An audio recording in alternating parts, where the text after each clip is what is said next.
심각한 상황에 할아버지를 보고 이제 다 빵 터져서 한 번 이제 웃고 말았습니다.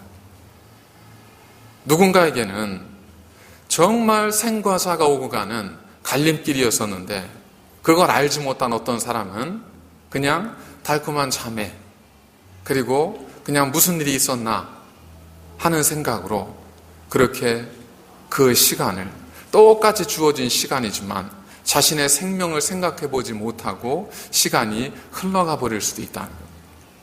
그 불이 만약에 진화가 되지 않아서 큰 불이 되었다고 한다면 아마 더 비극적인 일이 있었을 수도 있지 않겠습니까? 잠기가 밝아야 된다, 이 뜻이 아니라 우리 안에는 이와 같은 일들이 얼마든 일어날 수 있다는 겁니다. 우리도 모르는 사이에 우리의 생명에 우리 영혼의 중요한 결단의 순간이 우리에게 다가올 수 있다는 겁니다. 하나님은 그걸 아시는데 하나님 분명히 말씀하셔서 죄의 싹은 사망이라고, 욕심이 잉태하면 죄를 낳을 것이다, 죄가 장성하면 그것이 곧 너에게 사망을 줄 것이다, 이 말씀을 우리에게 주시고 우리 그 말씀을 알려주셨음에도 불구하고 사람들이 전혀 그 사망과 죽음의 씨앗인 욕심의 울타리에서 벗어나지 못하고 하루하루에 분주한 일상에 사로잡혀서 그렇게 살아가고 있는 모습을 하나님이 보시고 정말 안타까워서 오늘 말씀을 하고 있는 겁니다. 너희들이 누군 줄 아냐? 너희들이 지금 어떤 상태인 줄 아냐?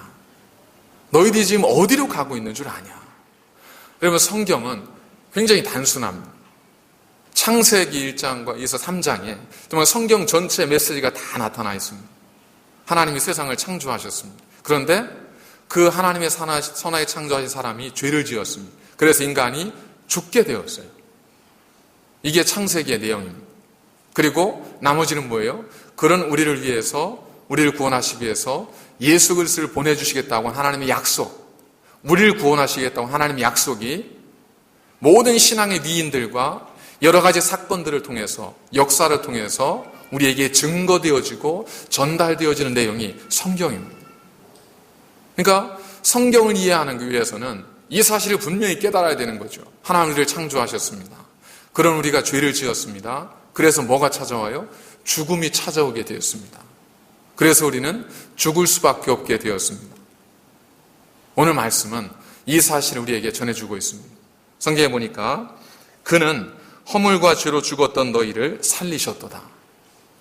여기서 두 가지 사실을 전해주고 있습니다. 그는 허물과 죄로 죽었던 너희를, 결국 우리는 뭐라는 거예요? 우리는 허물과 죄로 인해서 죽었던 존재라는 겁니다. 두 번째 사실은 그런 허물과 죄로 인해 죽었던 우리를 그가 살리셨다는 겁니다. 그래서 그는 누구겠습니까? 그는 예수 그리스도시죠. 예수 그리스도께서 허물과 죄로 죽었던 우리를 살려주셨다는 겁니다. 자, 그렇다면 허물과 죄로 죽었다는 것이 무엇을 의미할까? 죄는 하나의 계명을 어기는 것부터 시작해서 한 사람의 인격과 그 삶 전체를 파괴할 수 있는 모든 인간적 실패를 총망라해서 죄라고 합니다. 근데 성경에서는 죄를 오늘 본문에 두 가지로 구분을 했습니다. 하나는 허물이에요. 하나는 죄입니다. 이 허물은 헬라어로 어떤 의미냐면 파랍토마라고 하는 헬라어 단어입니다. 이 파랍토마는 뭘 가리키냐면 도덕적인 과오나 잘못, 이걸 가리키는 단어입니다. 우리가 살다 보면 도덕적으로 잘못을 범하고 실수하고 도덕적으로 우리가 어떤 그릇된 일을 행할 때가 있지 않습니까? 두 번째 나온 죄는 뭐냐면 하마르티아입니다. 하마르티아는 잘 알고 있는 것처럼 관역에서 벗어나는 것, 하나님이 정하신 길에서 벗어나는 겁니다. 그래서 우리 인간의 삶, 도덕, 규범, 계명, 인간과의 관계, 하나님의 관계에서 하나님께서 정하신 그 길을 우리가 벗어나게 될 때 그것이 바로 성경에서는 죄라고 규정하는 겁니다. 그러니까 이 죄의 관점에서 보면 우리 모두는 죄인이 아닐 수가 없는 거죠. 비록 내가 법이 정한, 규정이 정한 죄를 범하지는 않았다 할지라도 우리 모두에게는 도덕적 허물과 잘못과 실수들이 있지 않습니까? 죄의 싹은 사망이에요. 큰 죄는 사망이고 작은 죄는 금고 정도, 이것이 아니라 성경이 말씀하고 있는 것은 죄의 삭은 사망입니다. 욕심은 작지만 그것이 잉태하면 죄가 되고 죄가 장성하면 사망이 되어지는 겁니다. 그런 의미에서 본다면 우리 모두는 다 하나님 앞에서 죄인일 수밖에 없다는 겁니다. 성경은 그래서 우리 모두를 향해서 그가 허물과 죄로 죽었던 너희를 살리셨도다. 성경은 1.1핵이라도 변함이 없다고 하셨지 않습니까? 문자적 결함이 없다는 뜻이 아니라 하나님의 말씀은 그 하나하나에 하나님의 호흡이 담겨 있기 때문에 그 모든 행간 속에도 하나님 메시지가 담겨 있다는 뜻이죠. 그래서 성경을 읽을 때는 접속사를 통해서 하나님께서 우리에게 큰 의미를 보여주실 때가 있습니다. 그리하지 아니하실지라도 이 접속사 하나가 우리에게 주는 의미가 있잖아요. 또 성경에 시제가 우리에게 주는 큰 의미가 있습니다. 특별히 오늘은 시제를 통해서 하나님께서 우리에게 주시는 말씀의 의미를 생각을 해보도록 하겠습니다. 그가 허물과 죄로 죽었던 너희를이라고 했을 때 이 죽었던이라고 하는 단어의 헬라의 원어를 보면 그 단어의 시제가 현재 분사형으로 사용이 되어져 있습니다. 현재 분사는 문법상 어떤 일이 현재까지 진행되고 있는 그 일에 대한 동사나 형용사적 표현이에요. 현재 분사란 지금까지 그 일이 계속 되어지고 있는 겁니다. 이게 현재 분사예요. 그렇다면 그가 허물과 죄로 죽었던 너희를 알고 했다면 우리는 과거에 죽은 거죠. 지금은요. 지금은 죽었어요, 살았어요? 성경의 표현으로 보면 지금도 우리는 죽은 거예요. 그런데 이와 상반되어지는 그런 우리를 살리신 하나님의 살림과 그 구원의 역사를 보면 그를 하나님께서 우리를 살리셨다고 했지 않습니까? 이 하나님의 구원의 사건을 밑에 말씀에 보면 더 정확하게 자세하게 표현하고 있는데 5절과 6절입니다. 허물로 죽은 우리를 그리스도와 함께 살리셨고 너희는 은혜로 구원을 받은 것이라. 또 함께 일으키사 그리스도 예수 안에서 함께 하늘에 앉히시니. 이 두 절의 말씀에 보면 우리에 대한 하나님의 구원의 사건을 세 가지의 동사로 설명해 주고 있습니다. 첫 번째가 뭐냐면 살리셨고, 두 번째가 일으키시니, 세 번째가 앉히시니. 요 세 동사예요. 하나님께서 우리를 죽음에서 살리셨고, 우리를 넘어짐에서 일으키셨고, 우리를 영원한 하나님의 보좌에 그의 아들로 앉히셨다는 거예요. 그런데 이 시제가 어떻게 사용이 되어졌냐 하면 과거형으로 사용이 되어졌습니다. 이 말은 뭐냐면 이미 허물과 죄로 죽었던 그 백성들을 하나님께서 살려주셨다는 거예요. 일으키셔 주셨다는 거예요. 그리고 그들을 하나님의 보좌에 하나님의 자녀의 권위를 주어서 앉혀 주셨다는 겁니다. 이건 이미 되어진 사건이에요. 이미 일어난 사건이에요. 이게 일어날 사건이라고 한다면 문제가 돼요. 그럼 뭐가 따라야 돼요? 이게 일어날 사건이라고 한다면 그럼 누구에게 이 사건은 일어나는가 하는 것이 우리에게 조건으로 따라오게 되죠. 그런데 하나님의 사랑은 어떤 사랑이라고요? 하나님의 사랑은 조건 없는 사랑입니다. 그 의미가 뭐겠습니까? 이미 우리는 지금도 허물과 죄로 죽어있는 존재예요. 그런데 그런 우리를 위해서 하나님께서 이미 우리를 과거에 살려주셨어요. 일으켜 주셨어요. 그리고 보좌에 앉혀 주셨습니다. 자녀들이 방학이 되죠. 방학이 되면 애들이 좀 늦잠도 잡니다. 근데 부모가 일이 있어서 먼저 나가야 돼요. 그럼 아이들에게 어떻게 하냐면 일어나면 밥 먹으라고 이제 식탁을 잘 차려놓지 않습니까? 그래서 국도 끓여놓고 반찬도 해놓고 그리고 아이에게 이야기합니다. 얘야, 일어나면 식탁에 밥 차려놨으니까 배고프지 않게 빨리 먹어라 하고 이제 이야기를 한다든지 메모를 딱 남겨놓죠. 아이가 한 11시쯤 일어났습니다. 배가 고프겠어요? 안 고프겠어요? 배가 고프죠. 배가 고픈 거예요. 왜? 안 먹었으니까. 얘가 뭐라고 해요? 아, 배고파. 아, 정말 배고프네. 못 참겠네. 이럴 수 있다고요. 그리고 나서 엄마한테 전화해서 엄마 배고파요. 할 수 있어요, 없어요? 있겠죠. 뭘 알지 못하면. 엄마가 나를 위해서 이미 식탁을 차려놓으셨고 나를 위해서 이미 모든 걸 준비해 놓으셨다는 사실을 알지 못하면 우리는 끝없이 배고픔을 느낄 수밖에 없고 우리는 끝없이 하나님 앞에 왜 안 주냐고 구할 수밖에 없습니다. 그런데 하나님 우리에게 뭐라고 말씀하셨냐면 내가 이미 너희를 살렸고 내가 이미 너희를 일으켰고 내가 이미 너희를 보좌에 앉히었다고 말씀하고 있습니다.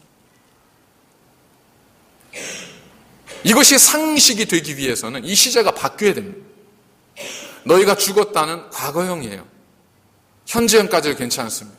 그러나 살리고 일으키고 앉히는 건 미래 시제가 돼야 돼요. 너희가 죽었지만 너희가 죽은 자이지만 내가 살려줄 것이다. 내가 일으킬 것이다. 내가 보좌에 앉힐 것이다. 이것이 돼야 되는 것이 정상적인 상식적인 우리의 삶이지만 하나님께서는 그게 아니라 이미 우리를 살리셨고 일으키셨고 보좌에 앉히셨다고 말씀하고 있습니다. 모순이에요. 이미 과거에 됐는데도 나는 죽어 있어요, 살아 있어요. 나는 죽어 있는 거예요. 이게 어떻게 이런 모순된 일이 어떻게 우리가 용납할 수 있고 받아들일 수 있겠습니까? 그게 뭐라는 거예요? 어려운 것이 아니에요. 뭘 생각하면 돼요? 엄마가 나에게 잠들어 있을 때 혹은 나를 메모지로 써준 그 메모지 한 장을 기억하면 돼요.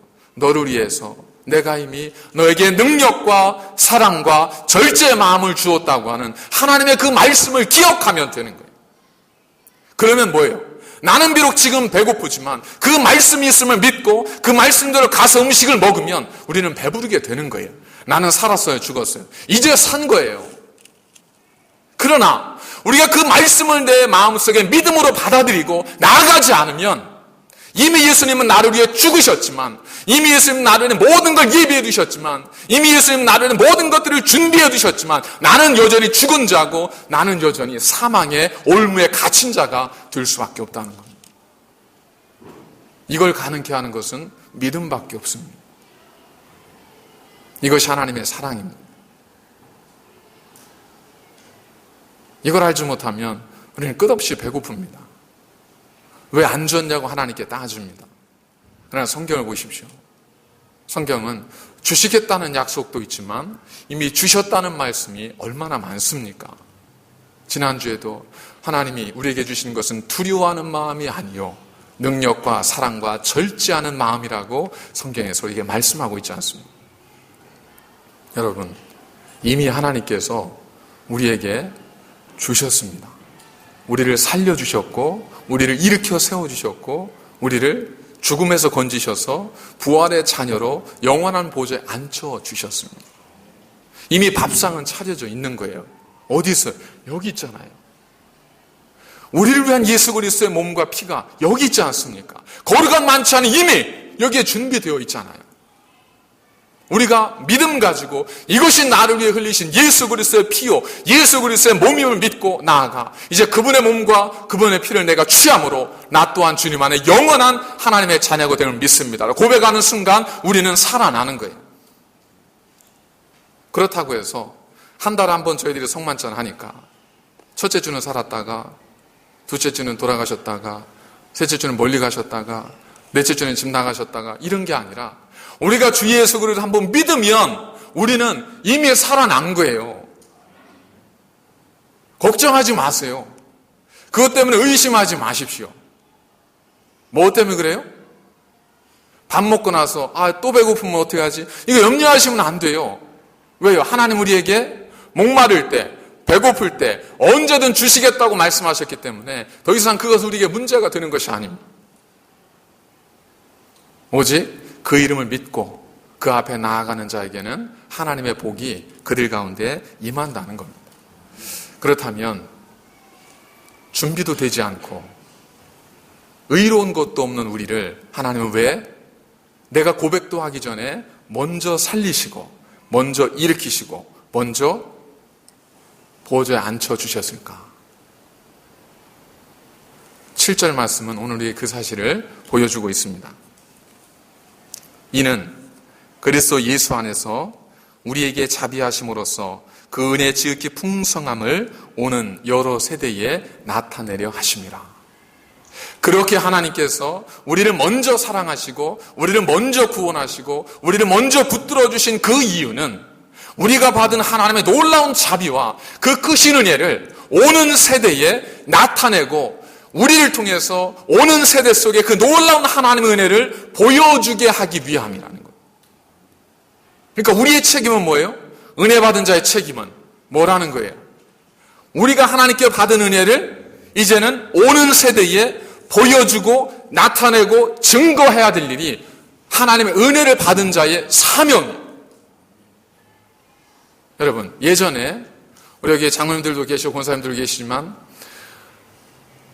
시내가에서 고기를 잡지 않습니까? 그러면 어느 시내에서 잡든 다 그냥 잡으면 먹을 수 있었어요. 그런데 불과 20년 전 제가 저희 시골 사는 동네 까치내에서 고기를 잡았거든요. 근데 고기를 그냥 먹을 수가 없는 거예요. 냄새가 나서. 물이요? 예전에는 시냇물 흘러오면 드시기도 하셨잖아요. 근데 얘들이 물 먹으면 어떻게 해요? 야야야, 그런 걸 먹으면 어떻게 해? 아무나 먹으면 안 돼. 먹을 수가 없어요. 왜 그럴까요? 예전에는요, 초코파이 하나만 딱 들고 있으면 아이들이 다 몰려들었습니다. 예전에는 십자가 깃발만 딱 꽂으면 사람들이 막 몰려들어서 교회가 되고 교회가 성전이 건축되고 하나님의 말씀이 선포되어지는 그런 교회가 되었어요. 예전에는 지금 한국에 전 세계에서 단일교회로 가장 많이 모이는 교회 한국에 있지 않습니까? 여의도 순복음교회. 한국이 그랬다고요. 여러분, 노력해서 그렇게 됐습니까? 우리가 열심히 수고하고 정말 말씀대로 살도록 애써서 그렇게 됐습니까? 그것보다는 은혜를 주신 것이 더 많잖아요.